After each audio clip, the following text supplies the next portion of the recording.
नमस्कार साथियों, स्वागत है आपके अपने YouTube channel free Sanskrit coaching classes में। आज हम आपके लिए लेकर आए हैं हिंदी के वर्णमाला के प्रश्न।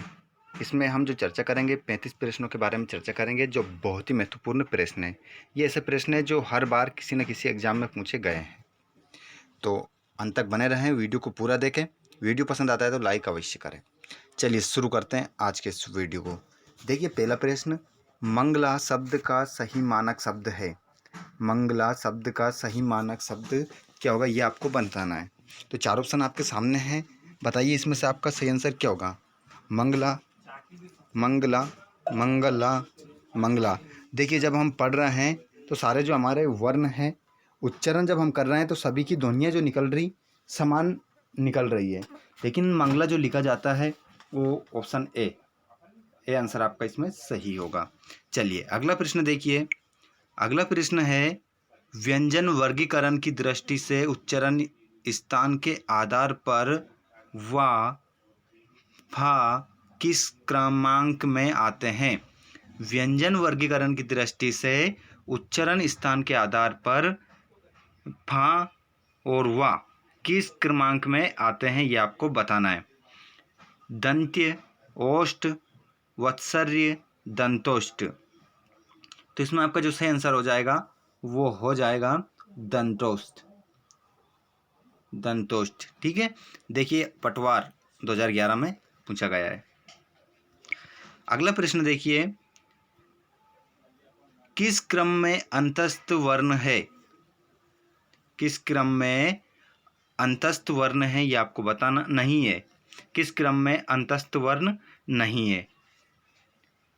देखिए ऑप्शन आपको पता है हमारे अंतस्थ वर्ण कौन कौन से होते हैं। ऑप्शन है या, र, वा, हा। तो हमारे जो अंतस्थ जो वर्ण होते हैं वो कौन कौन से होते हैं। या, रे, ल, वा। ये चार हमारे अंतस्थ वर्ण होते हैं। तो आपके इसमें जो सही आंसर हो जाएगा वो डी हो जाएगा। ठीक है। हाँ, आपका अंतस्थ वर्ण नहीं है।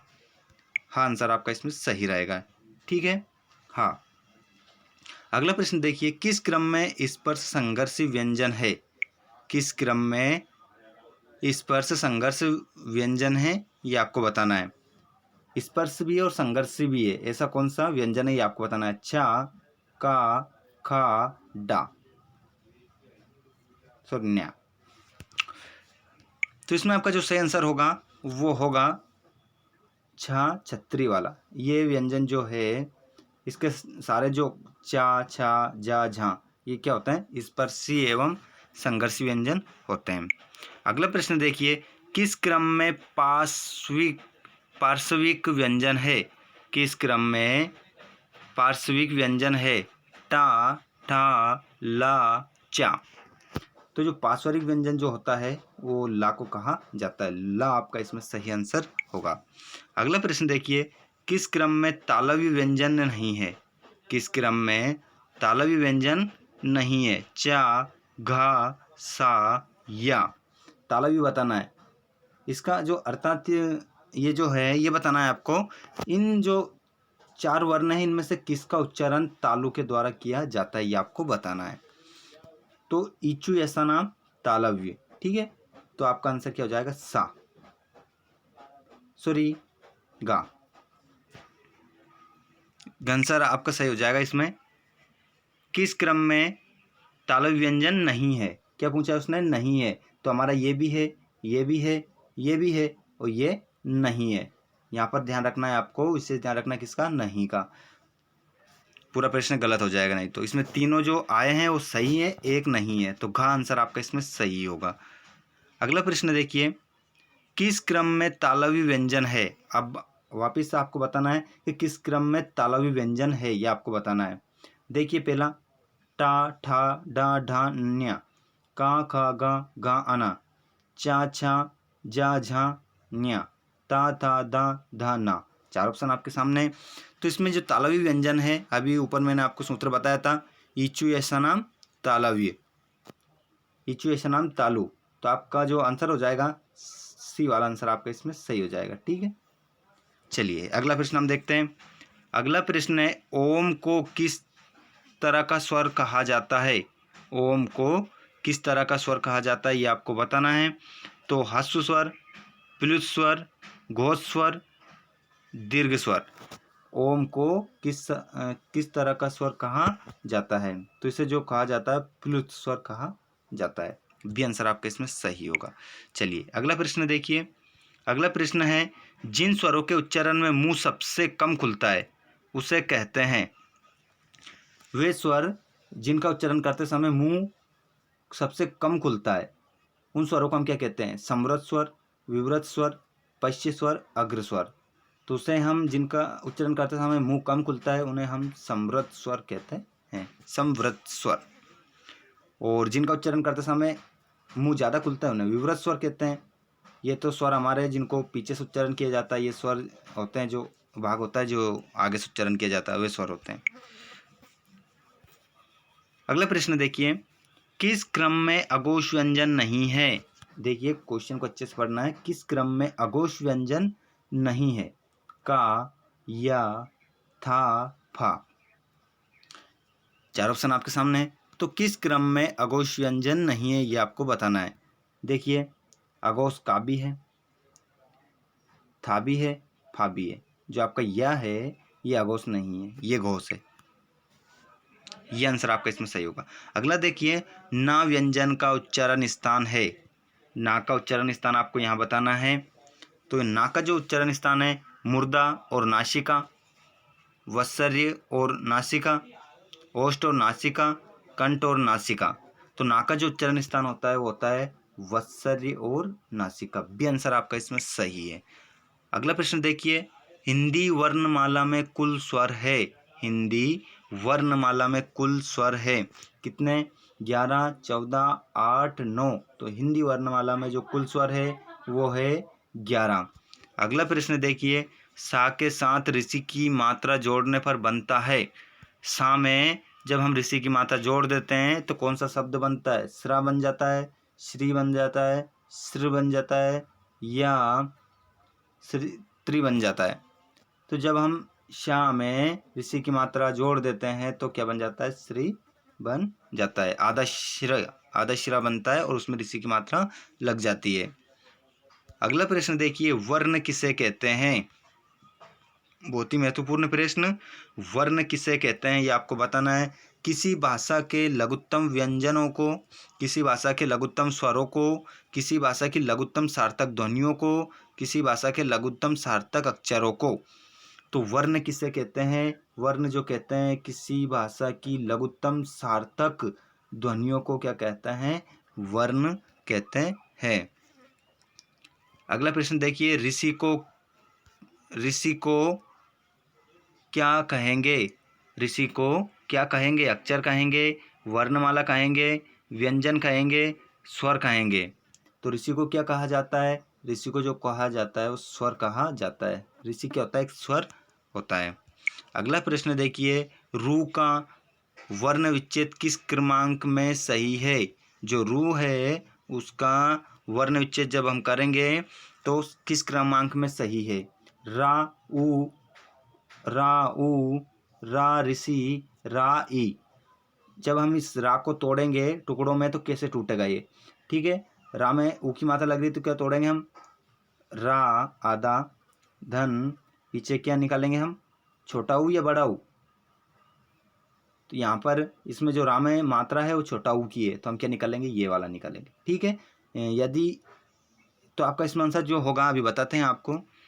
इसमें आपका जो सही आंसर है वो ए होगा। ठीक है, अगर बड़ा ऊ की मात्रा होती तो रा में बड़ा ऊ की मात्रा इस तरह से लगाई जाती। ठीक है, तो हम फिर क्या निकालते हैं? ऐसा होता तो रा और बड़ा ऊ। ठीक है, इस तरह से हम बड़ा ऊ निकाल देते हैं। लेकिन अभी किसकी मात्रा थी? यहाँ पर छोटे ऊ की मात्रा थी। ठीक है, चलिए अगला प्रश्न हम देखते हैं। तो जितने भी दोस्त हमारे लाइव देख रहे हैं, यदि वीडियो आपको पसंद आ रहा है तो वीडियो को लाइक करें और हमारे चैनल पर आप नए हैं तो चैनल को सब्सक्राइब कर ले और घंटी के बटन को दबा ले, जिससे नई अपडेट्स आपको सबसे पहले प्राप्त होती रहे। चलिए अगला प्रश्न देखते हैं। देखिए अगला प्रश्न बहुत ही महत्वपूर्ण है। ये प्रश्न आ गया आपका वर्तनी से संबंधित। शुद्ध वर्तनी किस क्रमांक में है? शुद्ध वर्तनी का मतलब होता है सही शब्द किस में है। ये जो शब्द दिए हुए हैं इनमें से 3 गलत है, 1 सही है। ये आपको बताना है तो कौन सा सही है। तो अतिशयोक्ति, अतिशयोक्ति, अतिशयोक्ति, अतिशयोक्ति। जब इन शब्दों का जब हम उच्चारण कर रहे हैं तो सभी का जो उच्चारण है वो समान हो रहा है, एक जैसा हो रहा है। कोई हम इनमें अंतर कर ही नहीं पा रहे हैं, लेकिन इनमें से एक ही सही है, बाकी गलत हैं। तो आपके इसमें जो सही होगा ए सही है, ठीक है। अतिशयोक्ति इस तरह से लिखा जाता है, बाकी सभी गलत है। चलिए अगला प्रश्न देखिए। स्वर तंत्रियों में कंपन के आधार पर हिंदी वर्णमाला में व्यंजनों के 2 वर्ग बनते हैं। स्वर तंत्रियों में कंपन के आधार पर हिंदी वर्णमाला में व्यंजनों के 2 वर्ग बनते हैं। कौन कौन से? अल्पप्राण, महाप्राण, स्पर्श, अंतस्थ, घोष, अघोष, ऊष्म, स्पर्श। तो इसमें आपका जो सही आंसर होगा वो होगा घोष, अघोष, ठीक है। अघोष, सघोष। स्वर तंत्रियों में कंपन के आधार पर इनको 2 भागों में बांटा गया है। कौन कौन से? सघोष और अघोष। अगला प्रश्न देखिए। ज्ञा व्यंजन किन ध्वनियों के मेल से बना है? जो आपका ज्ञा ज्ञानी वाला जो बनता है किन किन ध्वनियों के योग से बना है? ये संयुक्त व्यंजन है आपका, इसे संयुक्त व्यंजन की श्रेणी में रखा जाता है। तो ज्ञा किन किन वर्णों से मिलकर बनता है ये आपको बताना है। तो गा, आ, जा, न्या और गा, जा, आ। तो ये जो बनता है या ज्ञानी वाला बनता है जो जा, आदा और धन, न्या दोनों अक्षरों से मिलकर ये बनता है। तो बी आंसर आपका इसमें सही होगा। चलिए अगले प्रश्न की ओर हम बढ़ते हैं। साथियों, यदि आपने इसी प्रकार के और वीडियो को नहीं देखा है तो चैनल के प्लेलिस्ट में जाकर आप देख सकते हैं। इसी प्रकार के बहुत सारे वीडियो को हम डाल चुके हैं। यदि आपने उनको नहीं देखा है तो चैनल की प्लेलिस्ट में जाकर आप उनको भी अच्छे से देख लें। और यदि आपको वीडियो प्राप्त नहीं हो रहे हैं तो चैनल के नीचे जो अभी आप वीडियो देख रहे हैं इसके नीचे रेड कलर में सब्सक्राइब लिखा है, उसको दबा लें और घंटी के बटन को दबा दें, जिससे आपको सारे वीडियो सबसे पहले प्राप्त होते रहेंगे। चलिए अगला प्रश्न देखिए। किस क्रम में सघोष, महाप्राण, कांकल्य व्यंजन है? आपको ये बताना है। तो किस क्रम में एक जो वर्ण है वो सघोष भी है और महाप्राण और कांकल्य जिसका उच्चारण कंठ से किया जाता है, कौन सा व्यंजन है वो ये बताना है आपको। तो का, छा, हा, ला। तो इसमें आपका जो सही आंसर होगा वो हा होगा। इसका जो ये सघोष भी होता है, महाप्राण भी है और कांकल्य भी है, कंठ से इसका उच्चारण किया जाता है। अकु विसर्जनीय नाम कंठा। अगला प्रश्न देखिए। किस क्रम में डा, ढा व्यंजन के लिए सटीक बात कही गई है? जो ये 2 व्यंजन हैं आपके डा, ढा व्यंजन के लिए सटीक बात कौन सा ऑप्शन में कही गई है ये आपको बताना है। तो ऑप्शन देखिए। उच्चिप्त मूर्धन्य व्यंजन, स्पर्शी व्यंजन, स्पर्श संघर्षी व्यंजन, पार्श्विक व्यंजन। तो इन जो व्यंजनों को कहा जाता है ये उच्चिप्त व्यंजन होते हैं और इनका उच्चारण स्थान मुर्दा होता है।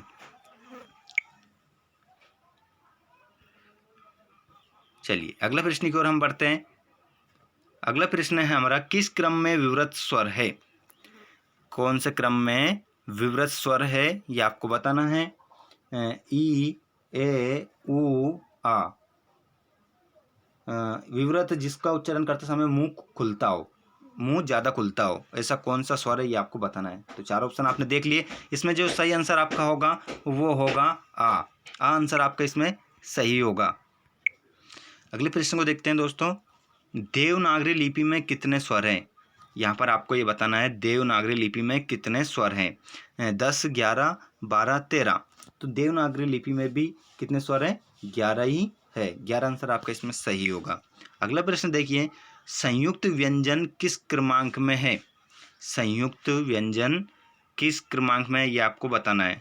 तो डा, त्रा, का, चा ये आपके चारों ऑप्शन हो गए, लेकिन आपको यहाँ पर क्या बताना है? संयुक्त व्यंजन बताना है। तो संयुक्त व्यंजन जो होते हैं आपके क्या होता है? त्रा होता है। और इसके बाद कौन कौन से आते हैं? एक छत्री वाला भी आता है, त्रिशूल वाला हो गया, ज्ञानी वाला आता है, ठीक है, एक एक सिरा भी आता है,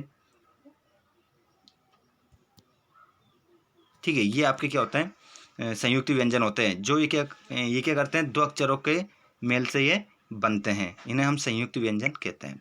अगला प्रश्न देखिए, अंतस्थ व्यंजन है, अंतस्थ व्यंजन कौन कौन से, ये आपको बताना है। इससे पहले भी हम चर्चा कर चुके हैं कौन कौन से आपके अंतस्थ व्यंजन होते हैं, ये आपको बताना है। तो अंतस्थ व्यंजन चाचा, भामा, वाफा, यावा। अंतस्थ जो व्यंजन होते हैं वो चार होते हैं, दो तो ये हैं आपके या, वा, और एक कौन कौन सा बच गया, रा और ले, ये बच गया था आपका, ठीक है। चार कौन से होते हैं आपके अंतस्थ व्यंजन, इन्हें कहा जाता है। अगला प्रश्न देखिए, उच्चारण के कालमान को क्या कहा जाता है, उच्चारण के कालमान को क्या कहा जाता है। साथियों, उच्चारण का कालमान मतलब उच्चारण करते समय जो समय लगता है उसे क्या कहा जाता है। संधि, समास, व्यंजन, मात्रा, ठीक है। जो उच्चारण में किसी व्यंजन में तो हम किसी स्वर को तो हम जल्दी बोल देते हैं, लेकिन किसी को बोलने में थोड़ा टाइम लग जाता है। जैसे कि छोटा आ को हम बोलते हैं आ, और बड़ा आ को बड़ा आ जो रहता है उसको थोड़ा तेज बोला जाता है आ। तो उस कालमान, वो ये क्या होता है, ये आवाज़ क्या होता है, कालमान होता है। तो उसे हम क्या कहते हैं, मात्रा कहते हैं। जिसमें दो मात्रा है, बड़ी मात्रा है, तो उसको तेज बोलना पड़ेगा, ज़्यादा समय लगेगा, और उसमें अगर छोटी मात्रा है तो उसको हम जल्दी ही बोल देंगे। अगला प्रश्न देख लीजिए, किस स्वर के उच्चारण में दो मात्राएं लगती है उसे कहते हैं। अब देखिए, जिस स्वर के उच्चारण में दो मात्रा लगती है उसे हम क्या कहते हैं, मूल स्वर कहते हैं, संयुक्त स्वर कहते हैं, गुरु स्वर कहते हैं, लघु स्वर कहते हैं। तो जिस स्वर के उच्चारण में दो मात्राएं लगती है उसे हम गुरु स्वर कहते हैं, क्योंकि उसमें दो मात्रा लगी है, मतलब बड़ा है, तो उससे हम गुरु स्वर कहेंगे। अगला प्रश्न देखिए, किस क्रम में ऊष्म व्यंजन नहीं है।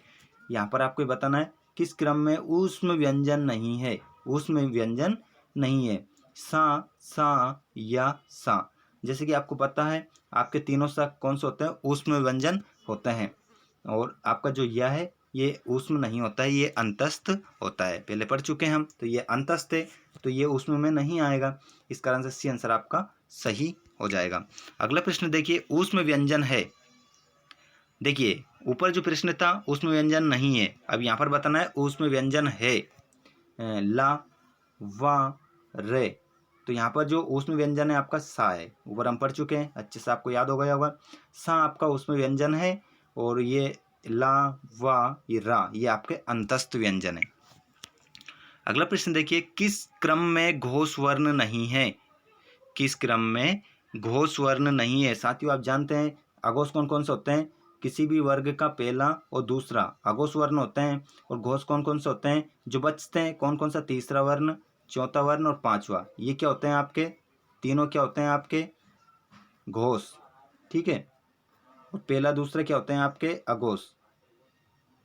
इसमें बहुत ही ज़्यादा समस्या उत्पन्न होती है, तो आप इनको अच्छे से पढ़ ले, ठीक है। पहला, किसी भी वर्ग का पहला दूसरा घोष होते हैं, और तीसरा चौथा पांचवा वर्ण क्या होता है, घोष होता है। जैसे कि का वर्ग को हम ले लेते हैं, तो का, खा, ये क्या हो गए आपके अघोष हो गए। फिर जिसके बाद गा, घा, न्या, ये आपके क्या हो गए, ये घोष हो गए। ऐसे सभी वर्ग के 5 वर्ग होते हैं आपके, ऐसे आप पढ़ लेना उनको। अगला प्रश्न देखिए, किस क्रम में घोष वर्ण नहीं है, किस क्रम में घोष वर्ण नहीं है। तो दा, गा, टा और बा। तो आपको ये बताना है घोष वर्ण नहीं है। तो देखिए दा, ये भी आपका घोष, सॉरी, ये भी आपका घोष, ये भी आपका घोष, ये भी आपका घोष, और ये आपका घोष वर्ण।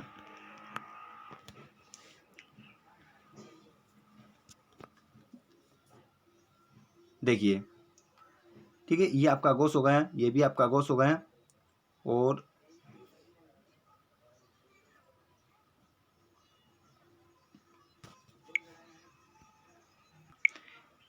यहाँ पर देखिए क्वेश्चन को थोड़ा सा समझना पड़ेगा। किस क्रम में घोष वर्ण नहीं है, ठीक है, क्या कह रहा है, किस क्रम में घोष वर्ण नहीं है। तो ये आपका तीसरा वर्ण होता है, मतलब ये आपका घोष है। ये भी आपका तीसरा वर्ण है, तो ये भी घोष है। ये आपका पहला है, मतलब ये अघोष है, और ये भी आपका तीसरा होता है, तो ये भी घोष है।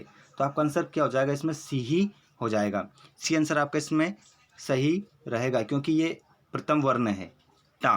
टा आंसर जो रहेगा आपका वो घोषी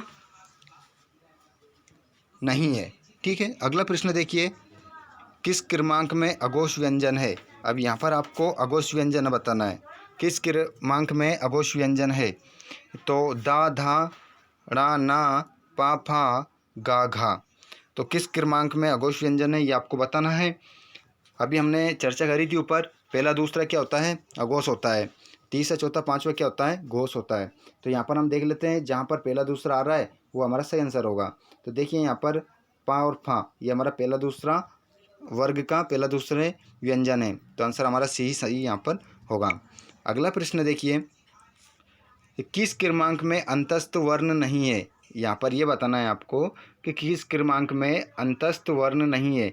ऊपर हम चर्चा कर चुके हैं कि अंतस्थ वर्ण जो होते हैं कौन कौन से होते हैं, या भी होता है, वा भी होता है, रा भी होता है, लेकिन फा पा नहीं होता है। तो पा आंसर आपका सही हो जाएगा, सी आंसर आपका इसमें सही है। अगला प्रश्न देखिए, किस क्रमांक में मूर्धन्य व्यंजन है। किस क्रमांक में मूर्धन्य व्यंजन है ये आपको बताना है। तो देखिए यहाँ पर किस क्रमांक में मूर्धन्य व्यंजन है, चा खा पा ठा। तो यहाँ पर आपका जो सही आंसर हो जाएगा वो हो जाएगा डी, जो ठा है वो आपका मूर्धन्य व्यंजन है। ठीक है, अगला प्रश्न देखिए, किस क्रमांक में मूल स्वर है। किस क्रमांक में मूल स्वर है, कौन से मूल स्वर होते हैं ये आपको बताना है। ठीक है, तो आपका इसमें जो सही आंसर होगा ए आंसर आपका इसमें सही है। ऊ जो है आपका मूल स्वर है। मूल स्वर आपके कौन कौन से होते हैं, आ ऊ ई ऋषि, ये आपके मूल स्वर होते हैं। चार मूल स्वर होते हैं आपके, छोटा आ, छोटा ऊ, छोटी ई और ऋषि, ये आपके चार मूल स्वर होते हैं। अगला प्रश्न देखिए, किस क्रमांक में स्पर्श व्यंजन नहीं है। किस क्रमांक में स्पर्श व्यंजन नहीं है। ले हा खा गा ता था दा बा, तो किस क्रमांक में स्पर्श व्यंजन आपको बताना है। तो देखिए हमारे जो का वर्ग का से लेकर माँ तक जो व्यंजन आते हैं वो स्पर्श व्यंजन होते हैं, का से माँ तक। ठीक है, पांचों वर्ग जो होते हैं वो स्पर्श व्यंजन होते हैं, और इसमें जो हा और ला है ये हमारे स्पर्श व्यंजन नहीं होते। तो ये आंसर इसमें आपका सही हो जाएगा। ठीक है दोस्तों, तो इस वीडियो में आज हमने 35 प्रश्नों को कंप्लीट किया है, और इससे संबंधित भाग 1 भी हम डाल चुके हैं, भाषा और वर्ण से संबंधित। यदि आपने उसको नहीं देखा है तो चैनल के प्लेलिस्ट में जाकर आप देख सकते हैं। ये हमारा भाग था 2, भाग 2 था, भाग 3 भी आएगा, उसमें भी लगभग इतने प्रश्न हम लेकर आएंगे। तो इन तीनों वीडियो को आप अच्छे से देख लेना, और जो भाषा वर्ण से संबंधित जो प्रश्न बनते हैं एक भी आपका गलत नहीं होगा। लगभग 100 प्रश्न हम इसमें करेंगे वर्णों से संबंधित। तो हमारा भाग 1 हमने डाल चुके हैं, ये भाग 2 है, भाग 3 आपके लिए बहुत जल्दी आ जाएगा। तो वीडियो यदि आपको अच्छा लगा है तो वीडियो को लाइक अवश्य करें और अपने सभी दोस्तों को शेयर करना। और हमारे चैनल पर आप नए आए हैं, पहली बार आए हैं, तो चैनल को सब्सक्राइब कर ले और घंटी के बटन को दबा ले, जिससे सारे वीडियो आपको मिलते रहेंगे, उसका नोटिफिकेशन आपको प्राप्त होता रहेगा और सारी अपडेट्स आपको मिलती रहेगी, सारे वीडियोस आपको प्राप्त होते रहेंगे। जय हिंद, जय भारत।